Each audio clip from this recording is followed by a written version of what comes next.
지금부터 약 6,000년 전에 우리 하나님께서 온 우주와 또 땅과 이 안에 있는 모든 것들을 다 창조하셨습니다.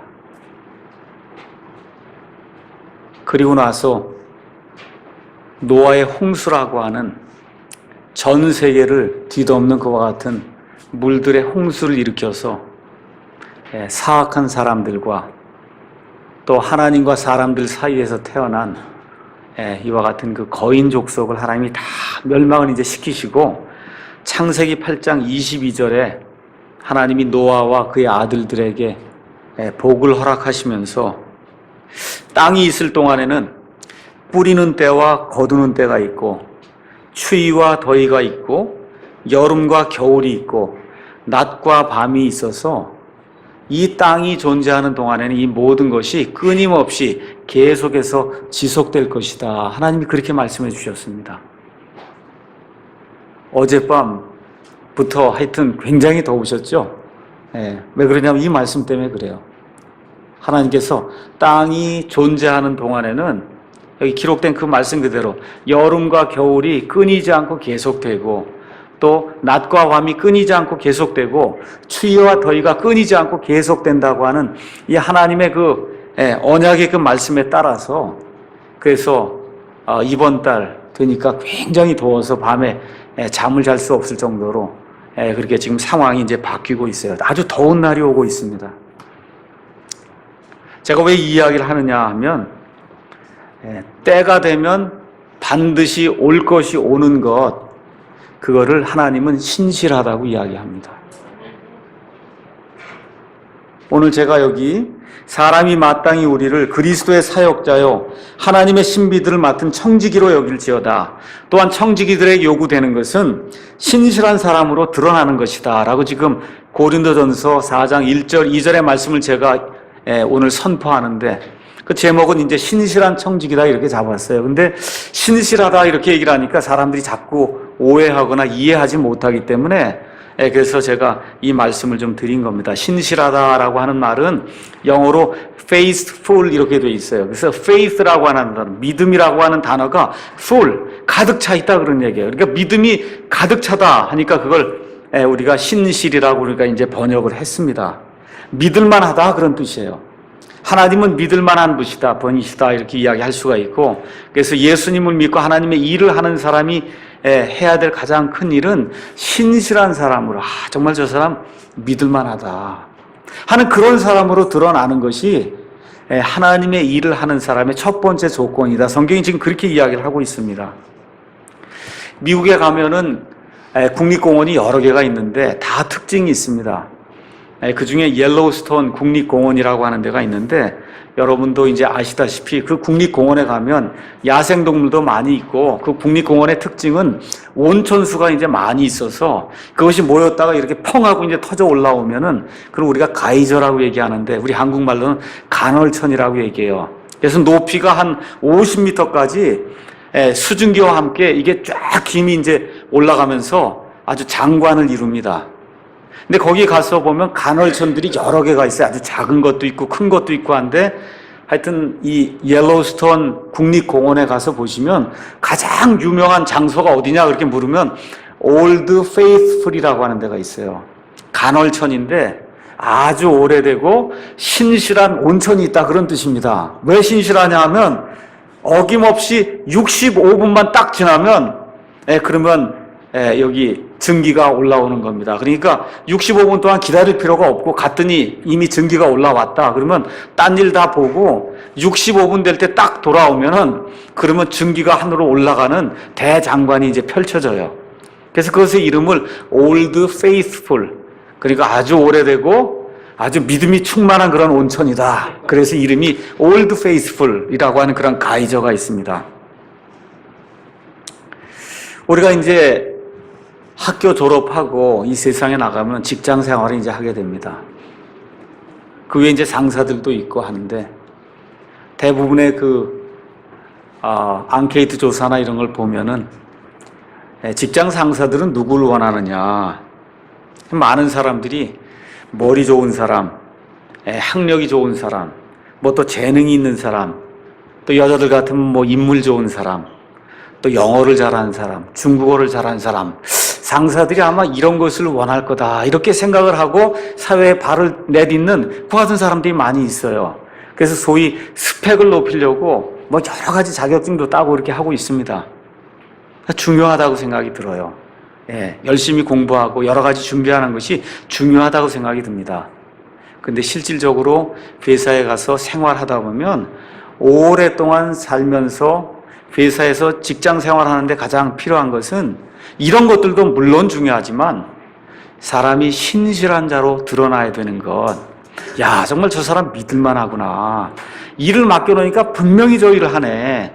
그 시간 되니까 정말 나타나는구나 하는 신실한 사람으로 드러나는 것이 이 사회에서 성공할 수 있는 그런 가장 큰 조건이 아닌가. 우리가 그렇게 이제 생각을 해볼 수 있습니다. 왜 사람들이 신실한 사람을 좋아하느냐 하면 하나님의 특성이 사람들 안에 들어있기 때문에 그래요. 하나님이 이 땅에 처음에 사람을 만드실 때 이 사람을 하나님의 형상과 하나님의 모습대로 지으셔서 하나님이 가지고 있는 그런 그 속성이 사람들 안에 배어있게 그렇게 만드셨어요. 그 하나님의 속성 중에 가장 중요한 속성이 뭐냐 하면 하나님은 신실한 분이에요. 하나님은 거짓을 모르시고 하나님은 속일 수가 없으시고 하나님은 말 그대로 믿음이 충만해서 하나님이 하시는 말과 일과 모든 것은 다 믿을만 하다는 거예요. 그래서 어떤 사람을 이렇게 보고 저 사람 정말 믿을만 하기 때문에 내가 저 사람을 참 좋아하고 친구로 삼고 내가 저 사람에게 좋은 직장을 줘야 되겠다고 사람들이 생각하는 것은 그와 같은 신실함이라고 하는 그런 특징이 하나님의 형상의 일부로 사람들 속에 주어져 있기 때문에 그렇습니다. 그러니까 신실함은 어떤 거냐 하면 어려울 때나 좋을 때나 슬플 때나 기쁠 때나 바쁠 때나 바쁘지 않을 때나 학생일 때나 직장 다닐 때나 장가 가서나 시집 가서나 나중에 늙어서 죽을 때까지 그냥 꾸준히 이렇게 모든 것들을 유지해서 누가 봐도 저 사람 정말 믿을만 하구나 하고 여겨주는 그와 같은 성질을 그걸 우리가 신실함이다 그렇게 이야기를 합니다. 그래서 이런 신실함의 차원에서 성경을 또 가서 살펴보니까 재미있게도 이 구약 성경부터 시작해서 신약 성경 맨 끝까지의 그 내용이 뭐냐 하면 신실한 사람과 신실하지 않은 사람이 있다는 것을 하나님이 구체적으로 예를 들어서 보여주는 그 기록이 안에 기록이 돼 있어요.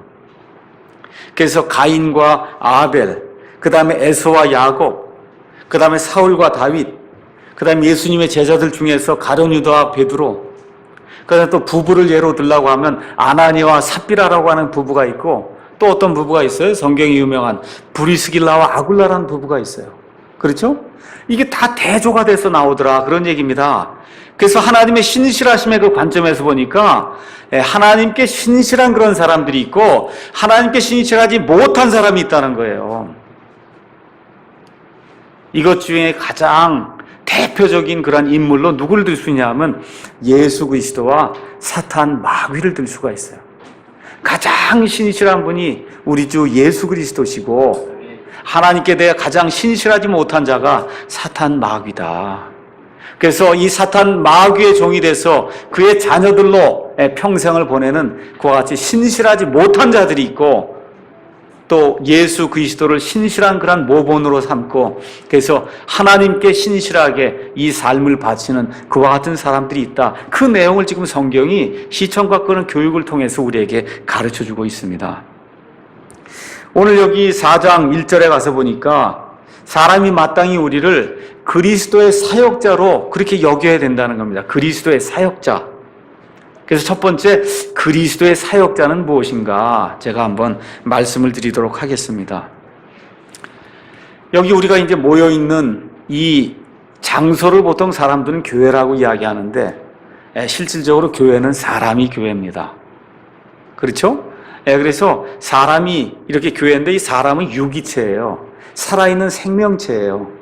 그래서 이 교회는 살아있는 이런 생명체들이 모여있는 오르가니즘, 그래서 유기체, 생명체요, 유기체라고 얘기할 수가 있고 또 동시에 교회는 그래서 생명체나 유기체나 생명이 있는 거예요. 또 동시에 교회는 목사라든지 집사라든지 여러 가지 일들을 하면서 이 교회를 치리하는 그와 같은 조직체, 그래서 건물과 같은 그와 같은 조직체도 됩니다. 그러니까 영어로 이야기하면 오르가니제이션도 되고 그 다음에 올가니즘도 돼요. 그러니까 생명체적인 것을 강조해서 이야기할 땐 교회는 생명체의 유기체라고 이야기할 수가 있고, 이 생명체의 유기체가 질서 있게 하나님의 일을 하려면은 그러면 조직이 또 있어야 되기 때문에 그런 의미에서는 조직체라고 이야기할 수가 있습니다. 그래서 교회 안에는 일을 하는 사람들이 반드시 있게 돼 있습니다. 그래서 우리 교회에도 목사가 있고 또 집사가 있고 또 교사가 있고 오늘 나오셔서 이렇게 찬양을 해주신 이런 찬양으로 하나님께 섬기는 그런 사람들이 있고, 또 예배가 끝나기 전에 또 예배가 끝난 후에 또 아침에 일찍 와서 청소하시는 분들이 있고, 이렇게 성도들이 많이 늘어나다 보니까 제가 가만 보니까 제일 어려운 게 식사 준비하는 것 같더라고요. 이 목사 설교 준비하는 거에 비하면, 이 목사 설교 준비하는 그거에 비하면 아무것도 아닌 것 같아요. 식사 준비가 이게 큰일이겠구나. 그러니까 이렇게 식사 준비하시는 그런 분이 있고, 또 멀리 살다 보니까 멀리 사시는 그런 분들을 신방하는 그런 분도 있고, 또 어려운 일 당하는 분들을 위로하는 분들도 있고, 하여튼 교회 안에 여러 모습으로 일을 하는 그런 사람들이 많이 있습니다. 오늘 우리가 고린도전서 4장을 읽었는데, 고린도전서 4장이 나오기 전에 나오는 장이 3장이에요. 맞죠? 그래서 고린도 교회에 문제가 있었다. 어떤 문제가 있었냐 하면 고린도 교회에는 파당이 있었어요. 그래서 같이 예수님을 믿으러 이 자리에 오는데 파당이 있어서 한 부류는 나는 바울파다, 나는 아볼로파다, 나는 게바, 베드로파다 해서 파당이 있었습니다. 그래서 사도 바울이 여기 고린도전서 3장 1절에 가서 너희 가운데 이와 같은 파당이 있는 걸 보니까 너희가 예수님을 믿어서 응해야 하고 하나님의 왕국에 태어나긴 했는데 가만 보니까 너희 하는 일이 너무 육신적이다. 예수 그리스도가 흥하게 되는 그런 일을 하지 않고 자꾸 사람을 높이는 그와 같은 일들을 하는 걸 내가 가만 보니까 너희가 아직도 단단한 음식을 먹을 수 없는 어린애에 지나지 않는구나. 그렇게 지금 사도 바울이 이야기하는 그런 대목이 있습니다. 이 교회도 마찬가지예요. 목사파가 있고 무슨 집사파가 있고 하여튼 무슨 파가 이 안에 생기기 시작을 하면 그러면 그 교회는 예수님이 원하시는 그런 교회하고는 점점 멀어지기 시작합니다. 이 교회는 오직 한 파만 있어야 돼요. 예수 그리스도 파 외에 다른 파는 이 안에 존재하면 안 됩니다. 그러면서 그 이야기를 하면서 바울과 아볼로로 인해서 이 고린도 교회에 파당이 생겼기 때문에 사도 바울이 뭐라고 얘기하냐면 사람이 마땅히 우리는 누구냐 하면 좀 더 구체적으로 이야기하면 바울과 아볼로를 이야기하는 것이고, 이걸 좀 더 넓게 해석을 하면은 교회에 나와서 하나님의 자녀가 돼서 그래서 교회에 나와서 예수 그리스도를 섬기는 그런 그 모든 사람, 그 사람을 뭐로 여겨야 된다 그래요? 그리스도의 사역자로 여겨야 된다는 겁니다. 요새 우리나라에는 하여튼 사역이라는 그런 단어가 굉장히 지금 잘못 사용이 되고 있습니다. 그래서 하여튼 신학교 가든지 뭐 하면 다 사역을 한다는 거예요. 그러니까 목사나 전도사나 선교사는 사역을 하는 거고 그 외에 나머지 사람들은 그냥 무슨 일을 하는 걸로 아예 그렇게 나눠놨어요. 그러니까 신학교 가야만 사역자가 되고 신학교 안 가고 그리고 여기서 교회 일을 하는 건 사역이 아닌 것으로 이렇게 이분화시켜 놨는데 이건 예수님이 원치 않는 그런 일입니다. 사역이라고 하는 말은 영어로 미니스트리 이렇게 기록이 돼 있고 그걸 하는 사람을 미니스터 그렇게 얘기하는데 미니스터는 다른 뜻이 없어요. 섬긴다 그런 뜻입니다. 그래서 어떻게 섬기냐? 종으로 섬기는 것을 그거를 사역이라고 얘기하고 그렇게 종으로 섬기는 사람을 사역자라고 이야기합니다. 제가 좀 더 쉽게 사역자가 누구냐 보여드리기 위해서 예를 들면 옛날 지금 이 사도 바울 시대에는 로마 시대죠. 로마 시대에는 바다를 항해하려면 배를 저어서 나가야 됐어요. 근데 여러분 배너라든지 이런 그 영화 이런 데 가서 보시면 노예들이 배 밑창에 들어가서 죽을 때까지 배만 짚는 거 이거 보셨죠? 그게 사역이에요. 그러니까 목사든 집사든 교사든 뭐 찬양대 일을 하든 밥을 하든 청소를 하든 다 어떤 심정으로 해야 되냐면 지금부터 머릿속에 집어넣으셔야 돼요. 저 배 밑창에 들어가서 누가 하라는 대로 하는 거예요. 저 위에 주인이 하라는 대로 그냥 노를 지으면서 나는 아무것도 아닙니다. 나는 명령받은 대로 내 일생 동안 그 명령받은 대로 주인이 하라는 대로 이 노를 젓는 그런 사람에 불과합니다 라고 고백해야 할 때 그게 하게 될 때 그게 그리스도의 사역자라는 거예요. 그래서 지금 사도 바울이 그 얘기를 하는 거예요. 노 젓는 그 종들, 노예들을 알지 않냐? 바울이나 게바나 아볼로가 다 그런 사람이다. 사역자 그러니까 목사 뭐 이렇게 돼갖고 높이 이렇게 칭송을 받는 그런 게 사역이 아니라 저 배미창에 들어가서 우리식으로 얘기하면 이 교회에서 가장 어렵게 생각되는 일, 또 남들이 하지 않으려고 하는 그런 일, 그런 일들을 가지고 예수님을 기쁘게 하기 위해서 성도들을 섬기는 그와 같은 일이 사역이고 그와 같은 일을 하는 사람이 사역자다. 성경이 지금 그렇게 이야기하는 겁니다. 그러니까 교회에서 무슨 일을 맡아서 하든지 교회에서 일하는 사람은 다 이제부터 어떤 심정으로 일을 해야 되냐면 배 밑창에 들어가서 이 노를 젓는 이와 같은 그 노예의 심정으로 예수 그리스도는 흥하고 나는 쇠해야 되겠다. 날이 갈수록 예수님의 교회는 부흥이 되고 사람은 점점 낮아져야 되겠다는 그러한 심정으로 이 교회에서 일을 해야만 하나님이 기뻐하시는, 그래서 나중에 그리스도의 심판석 앞에 가서 예수님께서 우리의 행위를 심판하실 때 그대다 불타버리는 그와 같은 지푸라기가 되면 그게 얼마나 슬프겠어요. 불타지 않고 남아있는 그런 보석이 돼서 정말 하나님의 왕국에서 영원한 상속 유업을 우리가 차지해야지, 가서 보니까 말짱 도루묵이라 그러고 다 타서 없어진 그런 지푸라기라 그러면 정말로 엄청난 그런 슬픈 일이 우리에게 이제 발생할 겁니다. 그래서 사도 바울이 첫 번째, 교회에서 무슨 일을 맡아서 하든지 목사든 아니면 청소를 하는 그런 사람이든 심지어 우리 아이들의 이르기까지 다 사역을 하는 사람이다. 사역자는 주인의 명령에 따라 내 뜻과 상관없이 주인이 원하는 그런 일을 노예의 심정으로 그렇게 감당하는 그러한 사람이 사역자다. 이렇게 생각을 하시고 우리 교회에 나오는 모든 분은 다 그리스도의 사역자, 목사의 사역자가 아니에요. 집사의 사역자가 아니라 그리스도를 위한 그리스도의 사역자라고 하는 그와 같은 마음의 각오를 가지고, 그래서 성도를 섬기게 될 때 하나님이 기뻐하시는 그런 뜻이 우리 교회 안에서 이제 이루어질 것입니다. 그래서 요한복음 3장 30절에서 침례자 요한이 많은 사람들 앞에서 증언한 내용대로 어떻게 우리가 증언해야 되냐면 예수님은 흥하고 우리는 쇠해야 된다고 하는 이와 같은 그 모토가 우리 가운데서 계속해서 유지될 때 이 교회가 예수님이 기뻐하시는 그러한 교회가 될 수 있습니다. 자, 두 번째 가서 보니까 우리를 그리스도의 사역자뿐만 아니라 하나님의 신비들을 맡은 그런 사역자가 돼야 된다. 지금 성경이 지금 그렇게 이야기를 하고 있습니다. 그래서 거기 가서 보니까 청지기가 돼야 된다. 그렇게 이야기하는 거예요. 그러니까 교회에서 무슨 일을 하려고 할 때는 청지기 정신으로 일을 해야 된다는 겁니다. 자, 그러면 아까 사역자에 대해서는 제가 분명히 이야기를 했는데, 그러면 청지기는 어떤 사람이냐? 청지기는 주인을 위해서 주인의 것을 관리하는 건데 자기 거는 아무것도 없어요. 주인을 위해서 주인의 것을 관리해야 돼요. 그러면서 그 안에 자기 것은 하나도 없는 사람이 청지기입니다.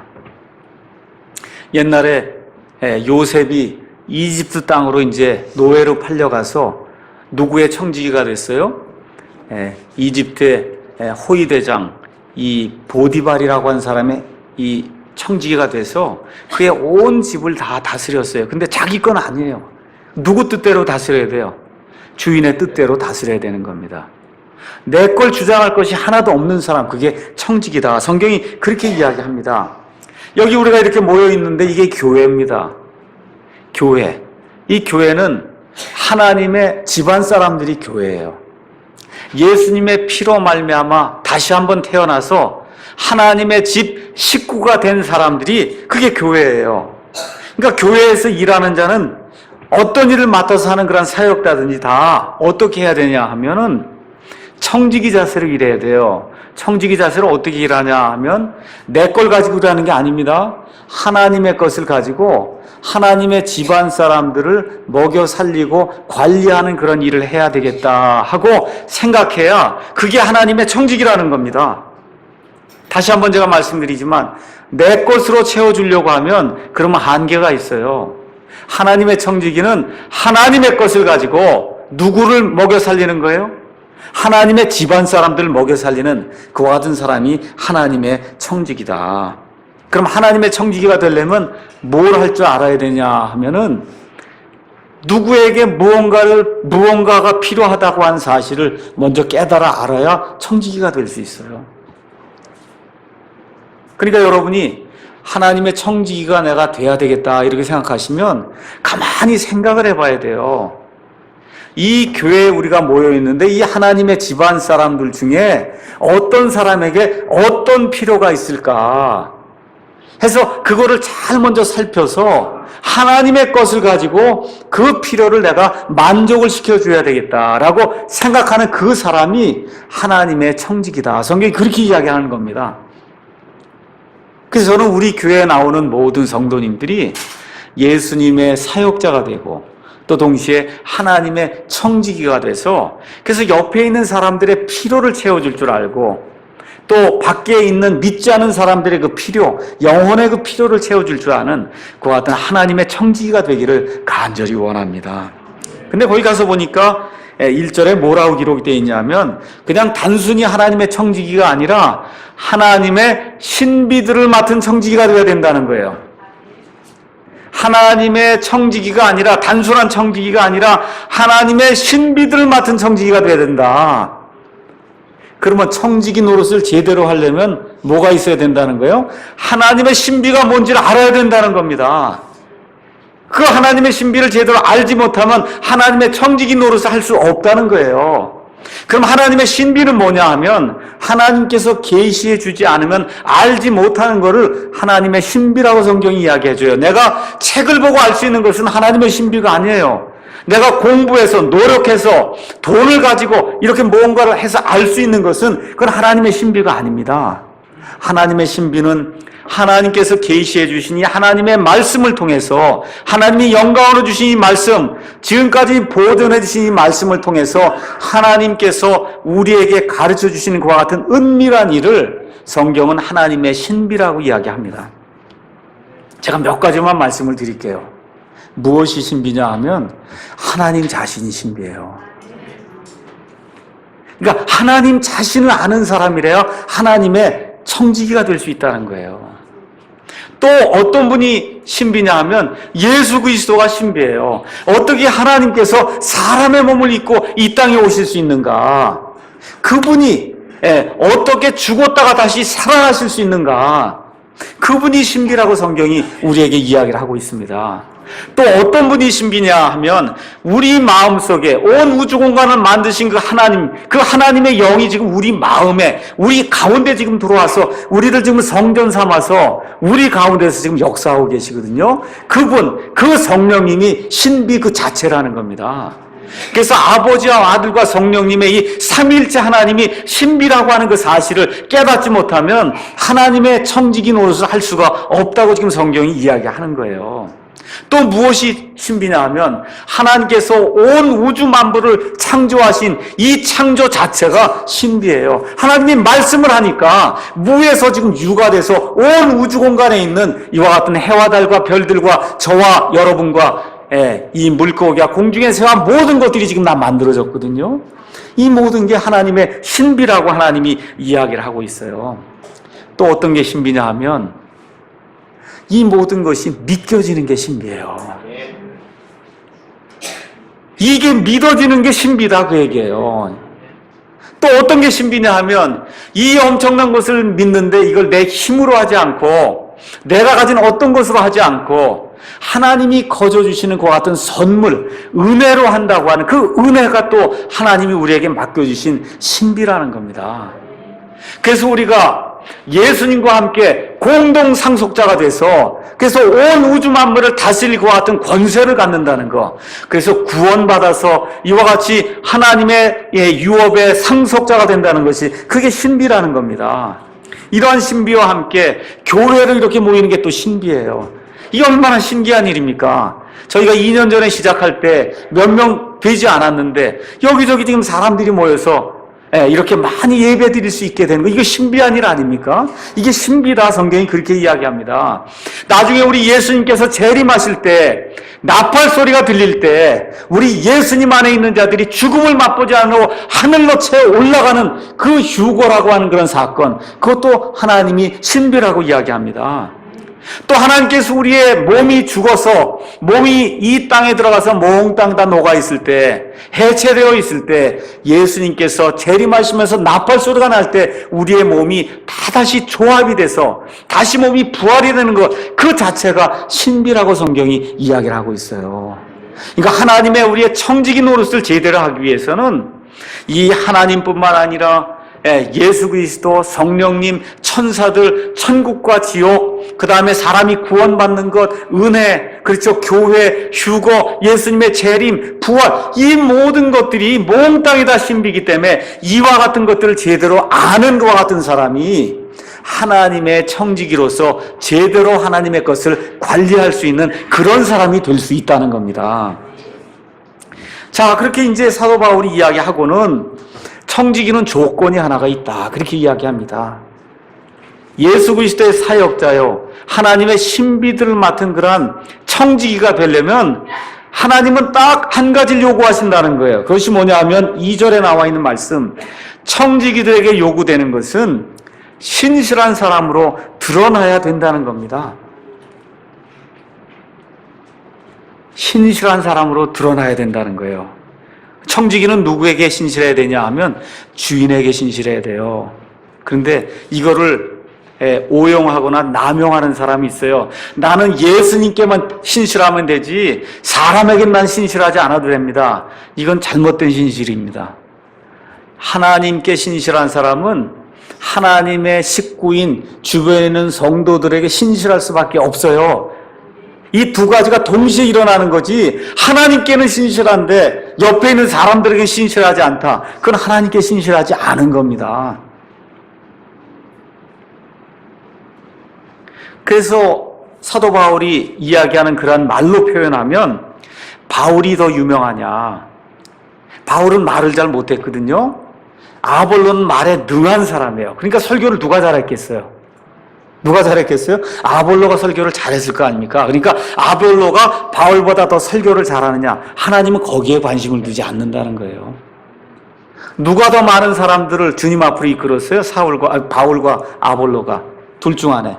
바울이 그랬잖아요. 그러니까 바울이 더 유명하다 이거예요. 많은 사람들 그렇게 생각하는데 하나님은 그런 것에 관심이 없다는 겁니다. 하나님의 관심은 뭐냐 하면 바울과 아볼로가 그들의 오직 유일하신 주인 되시는 하나님 아버지께 신실했느냐, 하나님은 거기에 관심을 두고 있다는 겁니다.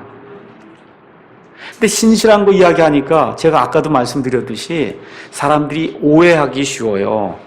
사람들은 신실하다 그렇게 얘기하면 저 사람 재능이 많다, 능력이 많다, 재산이 많다, 학식이 많다, 또 무슨 명예가 많다, 이런 것을 자꾸 신실한 것으로 사람들이 착각을 합니다.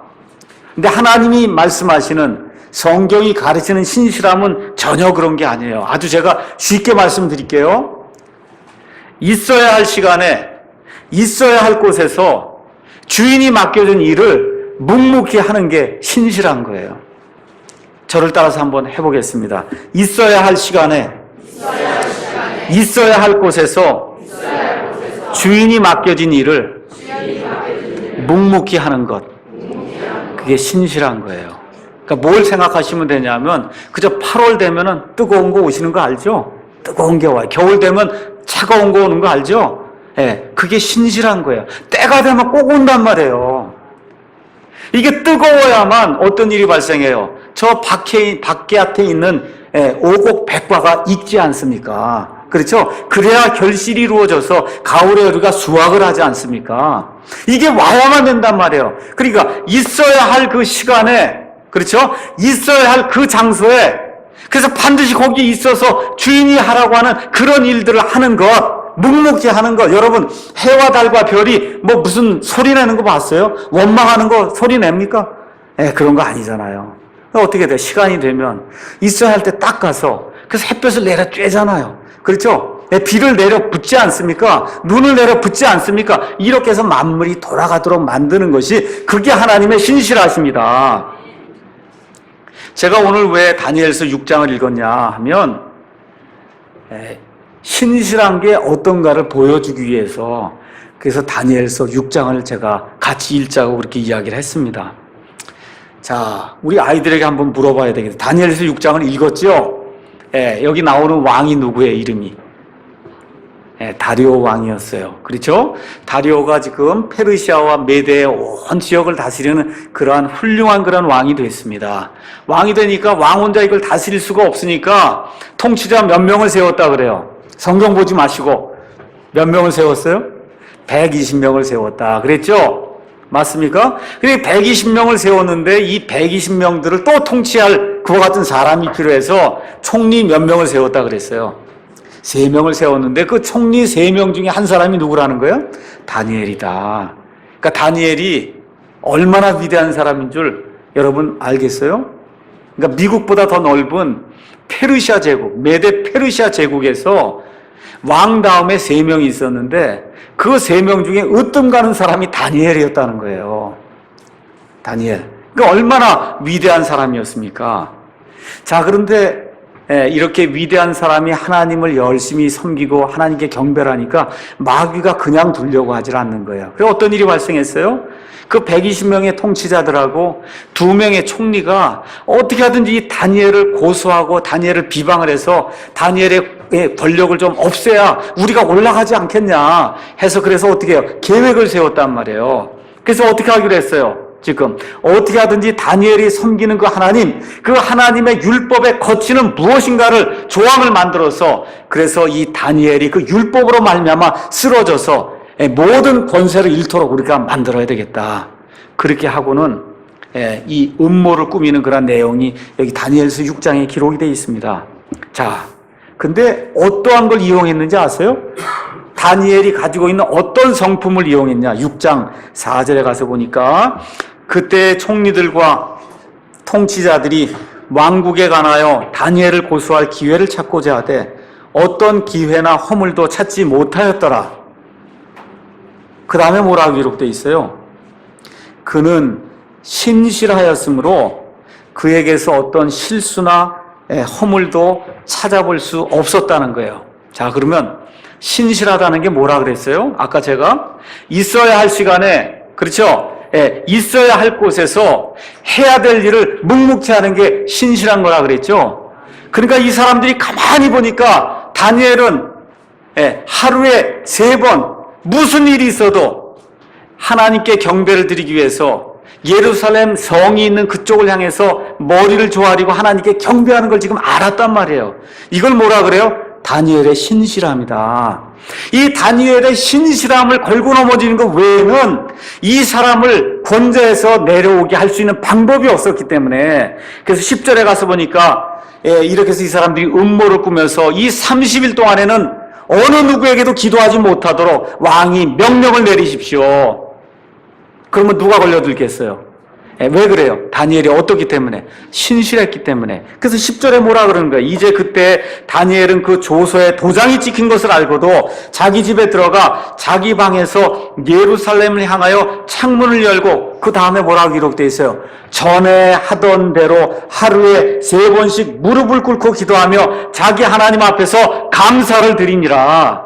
그러니까 여기 있는 그대로예요. 있어야 할 시간에, 있어야 할 곳에서 자기 주인이 맡겨준 그 일을 묵묵히 행하는 것을 신실함이라고 얘기했는데, 우리 다니엘이 바로 이와 같이 신실하게 그 일을 하는 걸 보고, 그래서 이걸 이용해서 다니엘을 건조해서 몰아내려고 하는 그런 음모를 폈는데, 하나님이 다니엘의 신실하심을 보시고 하나님의 그 신실하심을 이용하셔서 오히려 다니엘을 그 사자굴에서 구원해내시고 이 음모를 꾸민 이와 같은 사람들을 오히려 그 사자굴 속으로 집어넣어서 하나님의 신실하심을 보여주는 그 기사가 여기 다니엘서 6장에 기록이 되어 있다는 겁니다.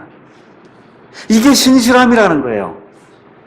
다시 한번 말씀드리지만 있어야 할 시간에 있어야 할 곳에서 해야 될 일을 묵묵히 하는 것, 그게 하나님의 사역자, 그리스도의 사역자, 하나님의 신비들을 맡은 청지기가 해야 될 일이다. 성경이 그렇게 이야기를 하는 겁니다. 그래서 제가 페이스풀이라고 하는 신실한 자라고 하는 그 말을 잠언에 가서 한번 찾아봤습니다. 잠언으로 한번 가서 보겠어요. 잠언 25장 13절에 가서 보니까 신실한 자에 대해서 뭐라고 이제 표현이 되어 있냐 하면 25장 13절에 신실한 사자는 주인이 누구에게 명령을 내려서 심부름하게 하는 그런 사자가 있단 말이에요. 신실한 사자는 그를 보낸 자들에게 마치 수확대에 내린 차가운 눈 같으니 그는 자기 주인들의 혼을 어떻게 한다는 거예요? 시원하게 하느니라. 이 유대 사람들은 가을에 수확하지 않고 5월, 6월에 수확하니까 5월, 6월에 그냥 땀을 뻘뻘 흘리는 가운데 뭐가 있다는 거예요? 눈, 차가운 눈이 녹은 그런 물을 마시면 얼마나 시원하겠어요. 그러니까 하나님의 일에 신실하게 하면 하나님이 시원하게 느낀다는 겁니다. 이해하시겠어요, 여러분? 네. 이해하시겠죠? 하나님의 청지기는 하나님의 마음을 시원하게 하는 사람입니다. 어려운 일 없어요. 시원하게 만들어 드리는 겁니다. 두 번째, 잠언 11장 13절에 거기 가서 보니까 신실한 사람은 문제를 드러내지 않고 숨기는 사람이다. 그렇게 이야기를 하고 있어요. 11장 13절에 소문을 퍼뜨리는 자는 은밀한 일들은 드러내나 신실한 영을 지닌 자는 문제를 숨기느니라. 교회 안에서 자꾸 문제를 일으킨 사람이 있어요. 어떤 사람이에요? 어떤 사람의 사정을 듣고 뭘 듣고 자꾸 만들어서 소문을 퍼뜨리는 그런 사람이 있는데, 신실한 사람은 이 하나님의 집안 사람들의 일을 자꾸 숨겨주고 가려주고 은혜로 이걸 처리하려고 노력하는 사람이다. 성경이 지금 그렇게 이야기하고 있습니다. 13장 17절에 또 가서 보니까 사악한 사자는 해악에 빠져도 신실한 대사는 건강하게 하느니라. 그래서 고린도 후서에 가서 보니까 우리 믿는 사람들을 하나님의 대사, 여러분 미국 대사관이나 가면 대사가 있죠? 그렇죠? 그 대사는 뭐 하는 사람이에요? 미국 대사는 미국에 있는 모든 사람들을 대신해서 지금 여기 한국 땅에 나와서 그래서 미국 사람들 대신해서 일을 하는 사람이 대사예요. 근데 우리 예수 믿는 사람을 하나님의 대사라고 이야기하는 거예요. 근데 하나님의 대사가 되면, 신실한 대사가 되면 사람을 건강하게 만든다는 겁니다. 신실한 대사는 사람을 병들게 만드는 게 아니라 건강하게 만든다. 성경이 그렇게 이야기하는 거예요. 14장 5절에 가서 보니까 신실한 증인은 거짓말을 하지 아니하나 거짓 증인은 거짓말을 하리로다. 그래서 하나님의 신실한 사역자는 거짓말을 하지 않는다. 거짓 증언을 하지 않는다. 성경이 이야기합니다. 자, 그런데 20장 6절을 가서 보니까 잠언에 20장 6절엔 또 뭐라고 되어 있냐면은 이게 참 좋은 건데 뭐라고 기록되어 있냐? 대부분의 사람들이 저마다 자기의 선함을 외치려니와 누가 신실한 사람을 찾을 수 있으리요. 교회 안에도 다 잘한다고 하는 사람이 많다는 거예요. 근데 누굴 찾기가 어렵다는 거예요. 신실한 사람을 찾기가 어렵다는 겁니다. 그래서 지금 사도 바울이 사람이 마땅히 우리를 그리스도의 사역자요 하나님의 신비들을 맡은 청지기로 여길지어다. 근데 청지기들에게 요구되는 것은 신실한 사람으로 발견되는 거라는 겁니다. 왜 그래요? 신실한 사람을 찾기가 어렵기 때문에 그렇습니다. 그래서 저와 여러분이 이 하나님의 말씀을 읽을 때 나도 여호수아처럼, 모세처럼, 다윗처럼 하나님께 신실한 사람이 되어야 되겠구나, 사도 바울처럼 신실한 사람이 되어야 되겠구나 하고 이렇게 작정하는 그런 일이 우리 가운데 일어나야 됩니다. 그게 하나님의 복을 받는 그런 사람이에요. 그래서 28장 20절에 가서 보니까 마지막으로 뭐라고 기록이 되어 있냐 하면 신실한 자는 복이 넘치려니와 복을 받는다는 거예요. 속히 부자가 되려 하는 자는 무죄하지 아니하리라. 그러니까 여러분 복 받으려면 하늘의 복이든 아니면 땅의 복이든 복을 받길 원하시면 그러면 신실한 삶을 살아야 된다는 거예요. 그럼 무슨 얘기예요? 있을 자리에 있을 시간에 반드시 나타나서 묵묵히 일을 하는 그런 사람이 돼야 하나님의 집에서도 복을 받고 세상 직장에서도 복을 받고 가정에서도 복을 받는 그런 일이 생긴다. 성경이 그렇게 이야기를 하는 겁니다. 마지막으로 이 신실함을 우리 삶 속에 적용을 하도록 하겠습니다. 첫 번째, 우리 학생들에게, 아이들에게 먼저 제가 이야기를 하겠어요. 하늘에 우리 주인이 계시는데 그 주인이 누구죠? 네, 하나님이죠. 그 하나님이 우리 도준이나 민철이나 우리 진우나 우리 태연이나 이 아이들에게 맡겨준 게 있어요. 맡겨준 임무가 있단 말이에요. 이게 다 청지기예요. 조그만 애들도. 어떤 청지기직을 맡겨줬냐 하면 부모님께 순종하라는 청지기직을 맡겨준 거예요. 우리 하나님께서. 근데 신실하다고 하면 처음부터 끝까지 그래야 되는 거야.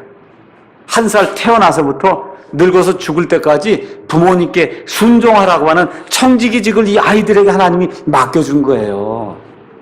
그러니까 동화, 성화 할 거 없이 우리 교회에 나오는 이와 같은 그 아이들은 하나님이 내게 맡겨주신 것은, 맡겨주신 청지기직은 부모님께 순종하는 거다. 근데 그거 어떻게 돼? 꾸준히. 아시겠죠? 한두 번만이 아니라 꾸준히 하는 거예요. 그 다음에 이 세상 일에 하나님께서 맡겨주신 것은 공부를 열심히 하라는 거예요. 국어도 열심히 공부하고 영어도 하고 수학도 하고 물리도 하고 화학도 하고 이 공부를 열심히 해서 그래서 하나님이 기뻐하는 그런 일을 하라고 하나님이 그 청지기직을 맡겨주셨기 때문에 우리 교회에 나오는 우리 아이들은 부모님을 순종하는 것과 학교 공부를 열심히 하는 것, 이 일에서 하나님의 청지기직을 신실하게 수행하는 그런 아이들이 돼야 됩니다. 남편들에게 하나님이 맡겨주신 청지기직이 있어요. 에베소서 5장 25절에 가서 보니까 그리스도께서 교회를 사랑하듯 아내를 사랑하라고 하는 그러한 청지기직을 하나님이 맡겨주셨습니다. 믿으십니까? 우리 남편분들이 아멘이 좀 적은 것 같은데 우리 남편분들 믿으세요? 네. 그러면 청지기직에 요구되는 게 뭐라 그랬어요? 신실하다고 하는 건 어떻게 결혼해서부터 죽을 때까지 하는 거예요. 그렇게 사랑하는 게 좋을 때 이런 때만 왔다 갔다 하면서 사랑하는 게 아니라 어느 때 끝까지, 알겠죠? 끝까지 사랑하는 그와 같은 일을 하나님께서 청지기직으로 남편에게 맡겨주셨어요. 믿으십니까? 아멘이 참 작다니까 우리 성도님들, 우리 남자 형제님들 믿으세요? 네. 그 다음에 하나님이 우리에게, 남자들에게 뭘 맡겨줬냐면 일을 해야 된다고 하는 그 사명을 우리에게 청지기직으로 맡겨주셨어요. 그러니까 죽도록 일해야 돼요, 우리 남자들이. 아멘이 또 적으신 것 같은데. 죽도록 일해서 가정을 이끌어야 됩니다. 이게 재정적으로 남자들이 죽도록 일을 해서, 제가 이거 내 말이 아니에요. 창세기 31장 40절에 가서 보니까 야곱이 자기가 그 아내 넷을 취하고 아들 12을 낳아서 어떤 사람 아내 넷 취하니까 얼마나 좋았겠냐 그러는데 좋은 게 아니에요. 거기 가서 보니까 어떻게 돼 있냐면 낮에는 갈증이, 밤에는 서리가 나를 쇠약하게 하고 내 눈에서 잠이 떠났나이다. 여러분, 야곱이 그냥 부자 된 거 아니에요. 온종일 나가서 양떼 치고 밤에 잠도 못 자고 누가 도둑이 와서 양 훔쳐갈까봐 도둑질 하지 못하도록 잠도 못 자고 하면서 이렇게 온 가정을 이끌었다고 지금 그렇게 고백이 돼 있어요. 이런 중요한 구절에 이게. 그래서 남자들이 기억을 하고 우리 남편들은 어떻게 하든지 열심히 일해서 가정을 재정적으로 좀 이끌어야 되겠다. 아주 작정을 해야 되는, 이게 하나님이 주신 청지기직입니다, 이게. 남자들 얘기하니까 제가 열을 내서 좀 얘기를 한 겁니다. 자, 우리 아내들은 하나님이 또 어떤 청지기직을 줬냐. 에베소서 5장 22절에 남편에게 복종해야 된다고 하는 그러한 청지기직을 하나님이 주셨어요. 네, 하고 싶을 때만 하는 게 아니고 언제? 처음부터 끝까지. 그게 신실한 거예요. 그게 처음부터 끝까지. 우리 자매님들도 이해하셨습니까? 이해하셨어요? 예. 그리고 또 어떤 청지기직을 주셨냐 하면 가정을 잘 꾸리라는 그러한 청지기직을 주셨어요. 가정을 꾸려나가는 거, 이건 우리 자매님들이 해야 될 일이에요. 하나님이 우리에게 맡겨주셨어요. 그래서 이제 사회가 이렇게 변하다 보니까 우리 자매님들 가운데 직장 생활 하시고 하는 그런 분들도 많이 있지만 직장 생활이 먼저가 아니고 가정 생활, 가정 꾸리는 게 먼저다. 그 이후에 직장 생활 하는 것이 그것이 하나님을 기쁘게 하는 거다. 하나님의 청지직을 제대로 수행하는 거다. 꼭 기억해야 됩니다. 그 다음 우리 부부관계 이 사이에 하나님이 서로 사랑하고 이해해야 된다는 그런 청지기직을 주셨어요. 믿으십니까? 그래서 여러분 결혼할 때 다 서약했잖아요. 기쁠 때나 슬플 때나 괴로울 때나 즐거울 때나 건강할 때나 아플 때나 부유할 때나 가난할 때나 어떠한 경우에도 항시 사랑하고 존중하며 남편과 아내로서의 도리를 다 하겠습니다 하고 하나님과 사람들 앞에서 약속하셨습니까? 안 하셨습니까? 이 대답이 작은 것 같은데 약속하셨어요? 안 하셨어요? 했죠? 이게 신실함이에요. 이걸 지키지 않기 때문에 가정이 깨지는 겁니다. 교회 모임에 대해서 제가 말씀드리겠어요. 제가 여러분에게 많은 거 요구하지 않습니다. 가능한 한 주일 예배 이 시간만큼은 이게 뭐라 그래서 있을 자리에 있을 시간에 꼭 있어서 주님이 원하는 일을 하는 게 신실함이라 그랬죠. 그래서 목사의 머릿속에서 이 자리는 이 사람이 꼭 앉는 자리구나. 이게 떠나지 않도록 보면 이 사람이 오늘 왔구나 하는데 집에 가갖고 누가 안 왔구나 하고 이게 빈자리에 하는데 그 사람의 이름이 자꾸 들어가면 내게도 좋지 않을 뿐만 아니라 하나님 보시기에 신실한 사람이 아니기 때문에 하나님 보시기에 좋지 않은 그와 같은 사람이 될 수밖에 없습니다. 그래서 교회 모임에도 신실한 그런 하나님의 청지기가 되기를 간절히 원합니다. 마지막으로 하나 제가 국가와 민족에 대해서도 신실한 사람이 되기를 원합니다. 제가 다시 한번 이야기하지만 이 나라의 가장 큰 문제는 지금 사상이 해이해지는 거예요. 이 사상이 해이해지면 이 국가가 설 수가 없어요. 그래서 국가와 국가의 지도자들 위해서 신실하게 기도하는 그와 같은 우리 사랑침례의 모든 성도들이 되어야 되겠습니다. 결론 말씀드리겠습니다. 하나님은 신실한 사람을 사랑하시고 하나님은 신실한 사람만을 구원으로 이끄십니다. 왜 그러냐면 하나님이 신실하기 때문에 그래요. 그래서 하나님의 본성에 참여하는 자로 우리를 만들어 주시려고 우리를 부르시거든요. 하나님의 본성이 뭐냐 하면 신실함이에요. 그래서 이 하나님의 말씀이 이렇게 전달이 될 때 옳거니 하고 이 말씀이 믿을 만한 그런 말씀이구나 하고 신실하게 이 말씀을 대해서 여기에 순종하는 그 사람을 하나님이 기뻐하신다 그 얘기예요. 창세기 15장에 가서 보면 아브라함의 이야기가 나옵니다. 하나님이 아브라함을 이끌고 나가서 하늘에 있는 모든 별들을 보여주시고 내 씨가 하늘에 있는 저 별들같이 되리라 하나님이 그렇게 말씀하셨는데 그때 아브라함이 자식이 있습니까 없습니까? 없었어요. 근데 하나님이 신실하시기 때문에 내가 지금 자식이 없음에도 불구하고 하나님이 내 자식들, 내 자손을 하늘의 별들같이 많게 해주리라고 하나님이 말씀하시니까 옳습니다 하나님. 사람은 다 거짓말쟁이지만 하나님은 진실하시고 신실하시기 때문에 그 말씀을 이루실 줄로 제가 믿습니다 하고 믿음이 충만해서 신실한 마음으로 하나님의 말씀을 믿을 때 하나님이 그 믿음을 하나님의 말씀을 믿는 그 믿음을 그에게 의로 여기셔서 그를 구원해 주셨다고 성경이 이야기를 하는 거예요. 그래서 하나님은 신실하셔서 오직 신실한 사람만을 찾으시고 그 사람을 기뻐하시고 그 사람에게 복을 주십니다. 그래서 갈라디아서 3장 9절에 믿음으로 아브라함과 같이 믿음으로 하나님의 자손이 된 우리 모든 사람들이 아브라함에게 하나님께서 약속해 주시는 그와 같은 복을 함께 누릴 믿음의 공동 상속자가 된다 그렇게 이야기하고 있습니다.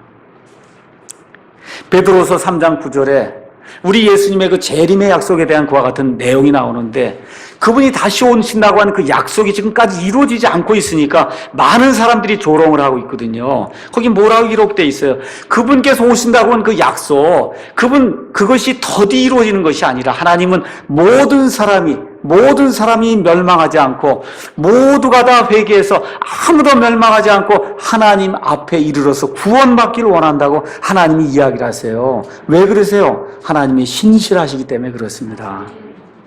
그래서 오늘 읽은 고린도전서 4장 1절 2절에 있는 그 말씀처럼 우리 사랑침례교회 모든 성도들이 그리스도의 사역자다. 나는 그리스도의 사역자. 목사의 사역자 아니에요. 집사의 사역자가 아닙니다. 예수 그리스도의 사역자로 하나님의 신비들을 맡은 그런 청지기로서 하나님이 신실하시니까 나도 신실하게 하나님을 섬기고 하나님의 집안 식구들인 이 교회 성도들을 섬기며 믿지 않는 저들을 신실한 마음으로 이끌어서 하나님의 신실하심에 도달하도록 그렇게 만들어야 되겠다고 작정하고 그 가운데서 기쁘게 믿음 생활하는 그러한 모든 성도들이 되기를 주님의 이름으로 축원합니다. 기도하겠습니다.